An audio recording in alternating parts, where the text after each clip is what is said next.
Bienvenue au 108e jour de finir la Bible 3 fois en une année. J'ai fini ma Bible pour la première fois au jour 105, donc là je suis à ma deuxième lecture et il y a tellement de choses à dire parce que là c'est le livre de la Genèse. Au commencement, Dieu créa les cieux et la terre. La terre était informe et vide. Tu vois, entre le verset 1 et le verset 2, il y a déjà plein de choses à dire. Mais il y a une chose qui m'a marqué. Il est dit que Dieu a créé la terre en 6 jours. Le 7e jour, il s'est reposé. Au 6e jour, il dit « Faisons l'homme à notre image, selon notre ressemblance, et qu'il domine sur les animaux de la terre, qu'il domine sur ce que nous avons créé. » Et quelques chapitres plus tard, Adam va tomber, parce que Dieu lui aura donné une règle. Le fruit défendu de la connaissance du bien et du mal que j'ai placé au milieu du jardin, ne le mange pas. Le diable va venir tenter Adam et Ève, et ils vont manger de ce fruit, et c'est comme ça que nous allons perdre un paradis. Je t'ai dit qu'une chose m'a marqué, c'est Dieu a créé les hommes à son image, à sa ressemblance. Qu'est-ce que ça veut dire, être une image de Dieu? Il y a une phrase qui dit « Si tu veux savoir où tu vas, il faut que tu connaisses ton passé. » La plupart des gens aujourd'hui vivent des vies qui n'ont aucun sens. Et je pense que le plus grand mal de notre génération, c'est que nous vivons, mais nous sommes à la recherche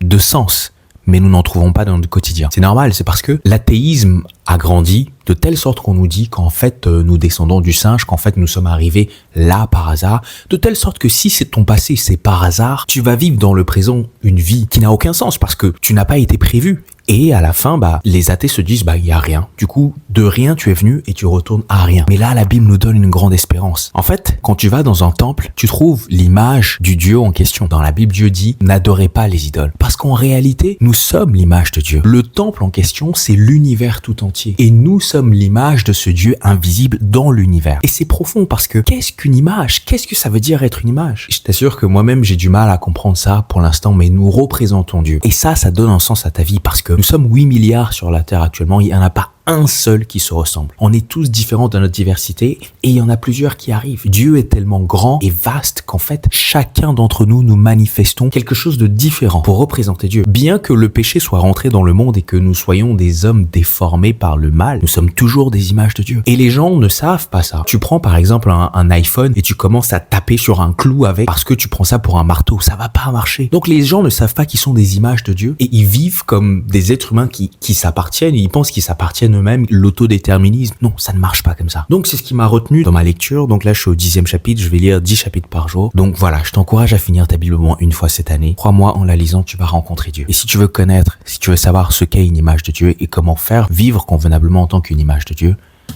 lis la Bible. Si tu as des questions, pose-les-moi. Ok? Sois béni. Peace.